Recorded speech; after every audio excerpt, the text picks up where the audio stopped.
Lagos, Nigeria's most cosmopolitan urban setting, is practically sitting on edge ahead of this Saturday's governorship election. That situation being the product of ethnic-based rabble-rousing, which has gone up a decibel or two since results of the February 25th presidential election produced a seismic shift in the political configuration of the state. With governorship elections due in the next 3 days, there is palpable tension across the city, especially regarding to what extent the political class is willing to let peace reign in the state, and most importantly, whether or not the country's election management body would be ready to create the conditions for a free, fair, and transparent process. Lawyer and civil rights activist Dele Farotimi joins us now to have a conversation on this. So good to have you join us on Newsday. Thanks for coming on the program. Thank you very much for having me.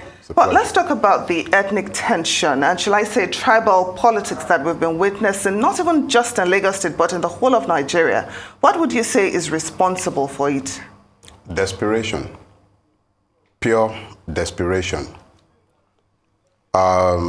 What you see happening, I can speak to Lagos State. It's pretty difficult for me to speak to places where I don't live and I have very little by way of experience, but I can speak plainly to Lagos State.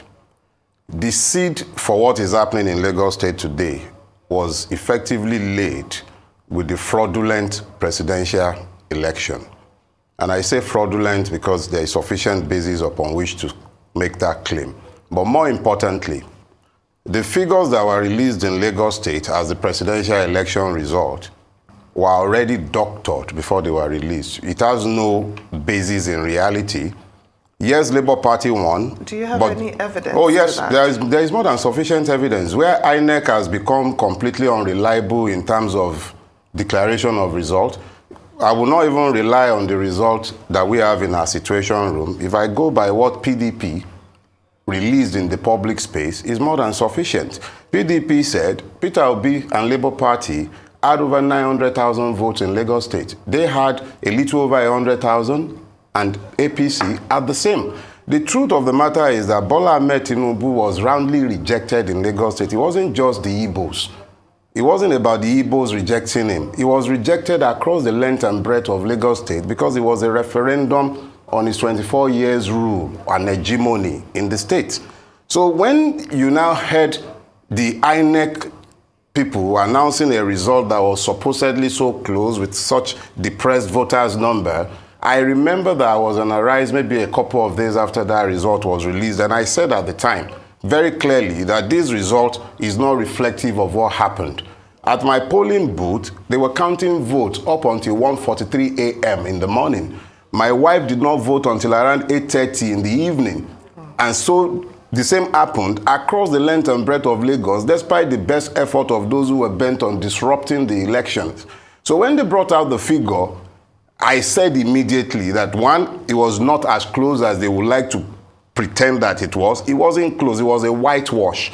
However, in order to validate the lies that they have to tell and the tribal hatred that they are stirring up, they had to portray a close election so that the script that they have already written for this Saturday's election might be legitimized in all the nonsense they are doing. So number one, we must be clear about something. The first duty of a state is the protection of citizens. When you have a situation where citizens are being attacked and people are being singled out for attack, you had the one in Ije-Ododo, one Bale in Ije-Ododo or Kabiyesi in Ije-Ododo, suddenly remembering that he wants to worship Oro and is declaring Oro during the period when people should be out. Well, I think we've had a clarification on that. He said the Oro rights will go up until Friday. If you have had clarification on that, there was another one in social media today, some bearded clown talking about another Oro again. Yet this was the same person that was caught on camera during the presidential poll. So you have a situation where you can speak about the political class in a situation where you have a political class. What we're dealing with is a criminal class that is determined to hold the people down by force of arms or whatever it takes. They are making this about tribe because there is no record to place before the people. We've had 24 years. 24 years. My people have a proverb. They say, ìyà tó ṣe ọmọ ológun ọdún, ìyà tó jẹ ọmọ ọlọ́gbọ̀n oṣù, tíṣẹ́ òun ò bá pa ọmọ, ó yẹ kó dẹ̀yìn lẹ́yìn ọmọ. Okay, well, we are going to have to temper our language a bit. No, let's temper our language a bit. Don't worry. National television, okay, so we have to be very careful. Temitope, I hear you, but let me say this. I am not a frivolous man. I did spend some years practicing some type of law before I retired as a lawyer, so I'm well advised as to the possible legal liability of any word that I might use. So anything I'm saying, take it as a given that before I would open my mouth to say so, I know as a fact that what I'm saying is the truth, and I have absolute fact standing behind it. And because you have said so, let me explain myself.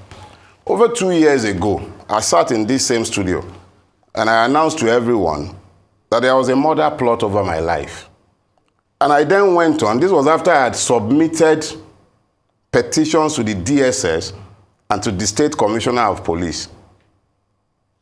Up until today, in this state, in a country governed by law, nothing has been done. Some of those persons are the ones busy going around threatening people again today. I've been coming to your TV studio for a while. This is the first time in years since I've been coming here that I'll see armed soldiers required to protect what is supposed to be free press. So we're dealing with a situation where even though we might pretend that we're dealing with normalcy, there is nothing normal about our situation. If the people are allowed to vote in a free and fair election, these people are over. That's the truth. They have no record to place before the people. Only intimidation, blackmail, ethnic division, religious division, all sorts of divisions in order to keep the people from saying the truth of what they should be facing.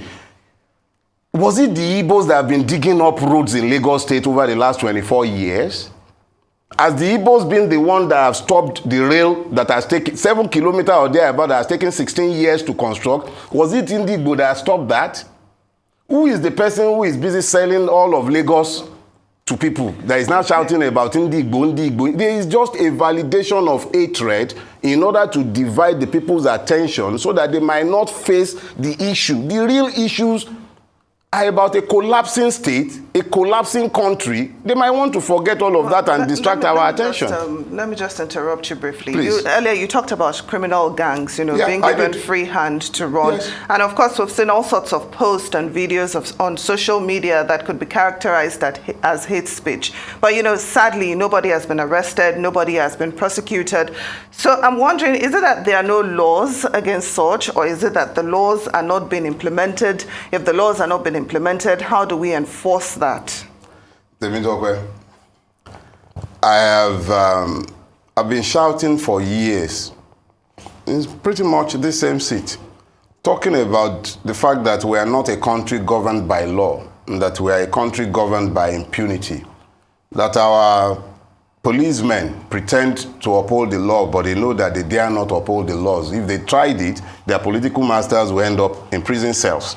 So what you end up having is the administration of impunity, and that is what governs Nigeria. So these people you call criminal gangs, that I will also call criminal gangs, they are not really criminal gangs in the classic sense. They are part and parcel of the governance process of Lagos State and practically the whole of Nigeria. Because you were there, people saw pictures.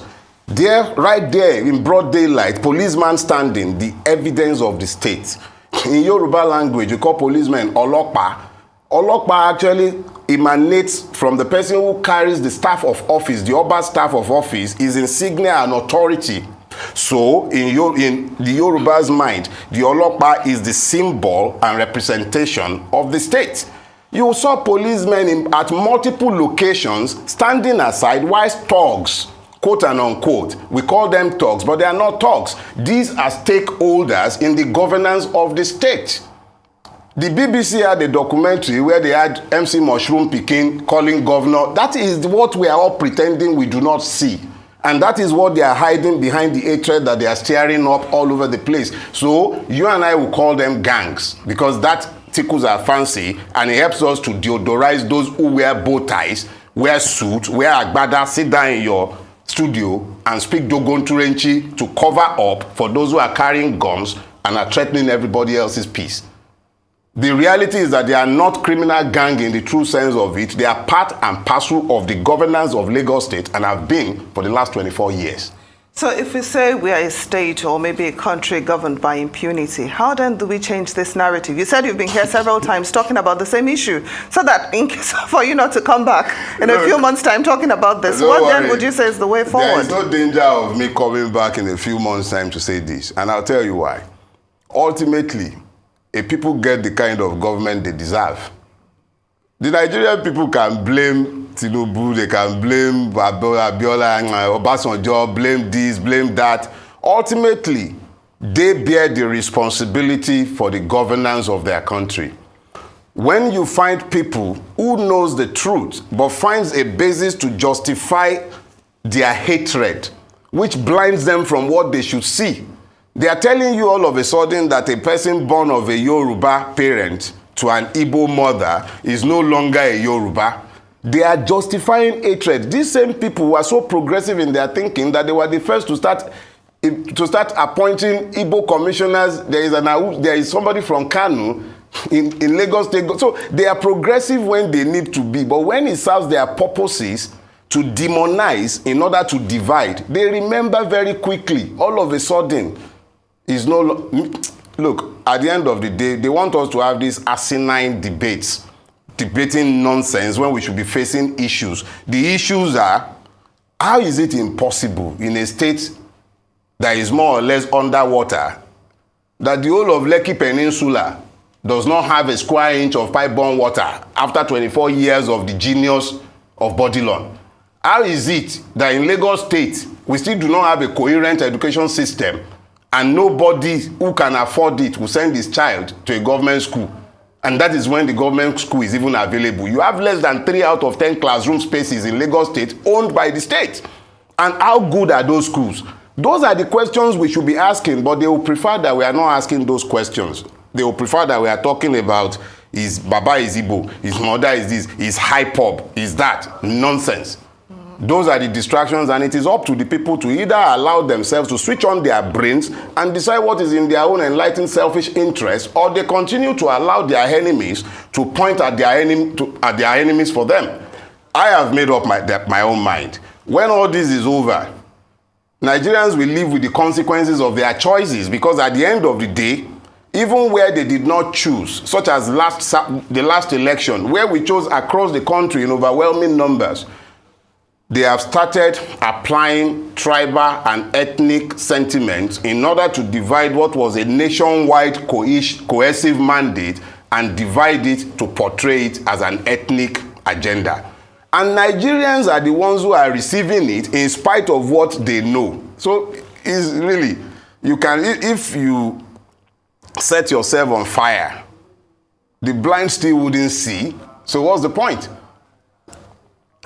I hate to say this, but they say when the Agama fell from on top of the Iroko tree, he beat his head. He said, yes, I have tried.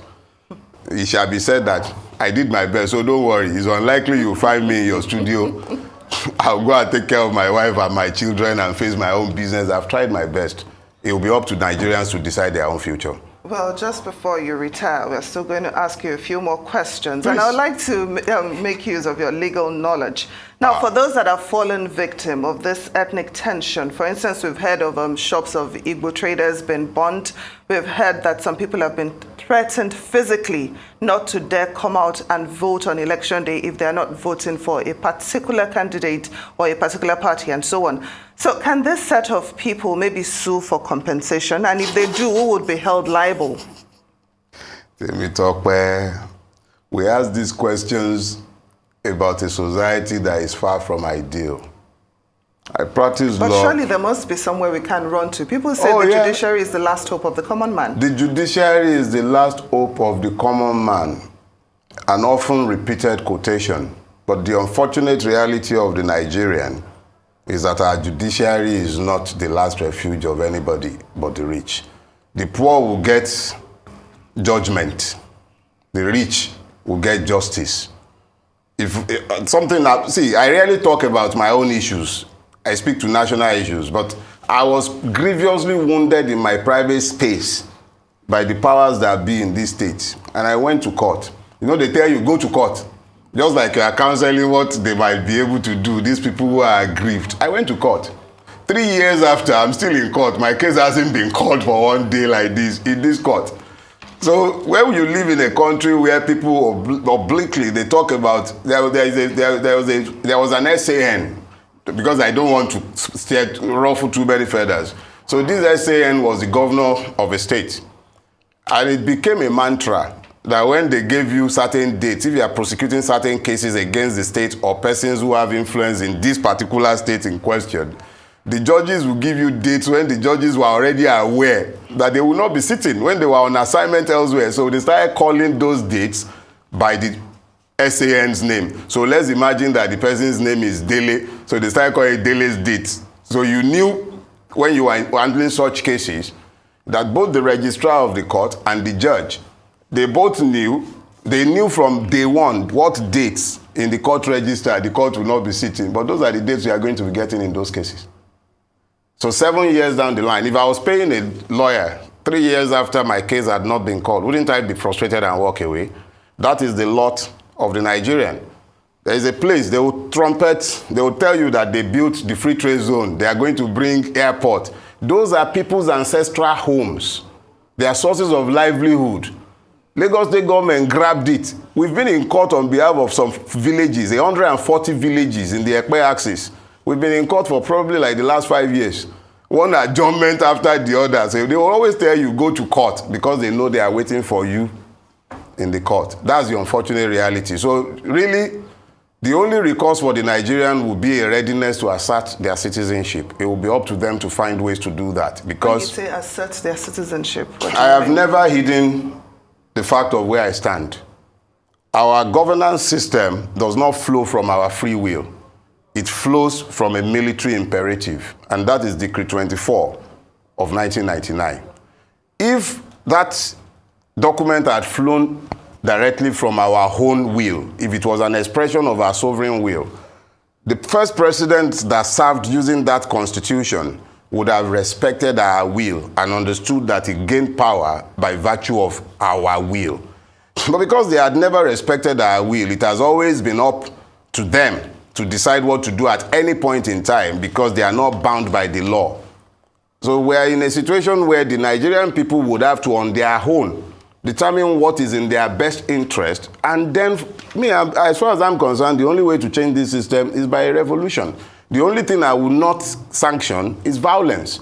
But I believe that we are getting to a point where this system is demanding a head-on confrontation, because if I cannot go to court to find justice, surely I must find justice somewhere. If that means I'm chaining myself to a bridge to demand that you are either going to, the only thing is no violence. I disavow violence. I mean, when you talk about a revolution, what comes to mind? I think we It had will be violence, a mini... Let me tell you, no, don't No, worry. I think we had a mini preface No, of that don't with worry. the NSAS. No. And of course, we NSAS remember was- what happened at the Lekki toll gate. Yes, questions still unanswered years don't worry. after. No, there is a need to clarify something. There is a danger that happens in Nigeria fairly regularly. Words come to Nigeria and they acquire new meaning in Nigeria because we infuse it with our own peculiar circumstances. The word revolution comes from a French word, revolver. What does it mean? It means to turn round. It simply means turn around.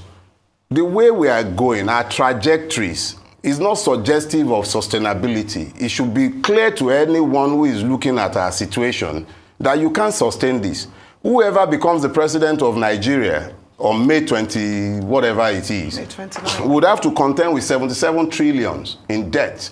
That person would have to contend with the fact that you have massive youth unemployment, would have to contend with broken systems. That person cannot also have a crisis of legitimacy. That is the first one. Beyond that, whoever that person is, the person would of course have to dialogue with the Nigerian people, because there are a lot of hardships waiting in front. You can't lead people by force. You need to have their consensus. So where we're going, revolutions does not necessarily mean violence. The only reason it came to be associated with violence in Nigeria particularly was that each time the military jumped into our processes, they named themselves revolutionary councils. And yet, the only thing revolutionary about them was their capacity for stealing. There was nothing revolutionary about our lives. They called themselves Revolutionary Council, and it happened all over Africa. Each time one military bandit grabbed power, he would name himself Revolutionary this, Revolutionary that. So they demonized the word. Revolution simply means turn around. What we had on the 25th of February, that they are trying to destroy, was a revolution, no less. People, the disinherited of Nigeria across the length and breadth of Nigeria, not just Igbo, the disinherited in southern Kaduna, the victims of Nigeria in Kankara, wherever the victims of Nigeria were, they found commonalities and they expressed their sovereign will. INEC advertised a procedure and process, and it has observed it only in breach. So when you are faced with these, you then begin to ask yourself, and then the thief tells you blithely, go to court. Well, talking about the revolution, we are going to have another chance, for that this Saturday. But of course, I've heard so many people say they're not going to vote because they're afraid that the thugs will be out again. And like you have said, the police too, I guess their hands are tied. They can't really intervene if such happens. So what advice would you give to voters that are skeptical to come out this Saturday, probably because of electoral violence, voter suppression, and the likes? What advice would you have for them? Freedom is a choice. Freedom is completely a choice. It is up to the individual to decide whether they want to live or whether they want to exist. I would rather die standing up for what I believe to be the truth than to live to a ripe old age devoid of the capacity to speak the truth. Now, having spoken the truth, you must go beyond that. What is the effect of abandoning the electoral process this Saturday? I'll speak directly to the camera and tell you. All you will be doing is that you will be validating your own enslavement, because at the end of the day, the entire purpose of them going around to burn markets, the entire purpose of them bringing all this ethnic hatred, the entire purpose of them attacking you and issuing threats is to keep you away from exercising the poll they had once told you was useless. Because you've now discovered that your vote is not useless, they are afraid that if you come out to exercise your franchise, they are feeding trough, their pot of soup, they are going to break it. But without breaking that pot of soup, how do you free yourself? God forbid that the INEC select president is sworn in. But imagine that man is ensconced in Abuja and Lagos is still in their pocket. What's going to happen to all of us? With criminal gangs already legalized in Lagos State, we might as well give up and Kukuma know that all of us should go and join Mushroom Picking in his park. Because that's the reality. That is the alternative to you electing to sit. I'm not even saying vote for any particular candidate. But you need to get up, get out of your homes, understand what is at stake. Is your very freedom. Go and vote. Okay. It's been a very enlightening discussion. I really don't even know what to say after what you have just said. So I'm just going to say thank you so much, Mr. Dele Farotimi, lawyer and activist, for coming on Newsday. And we wish Lagosians and Nigerians all the best this coming Saturday. Thank you so much for joining us. Thank you.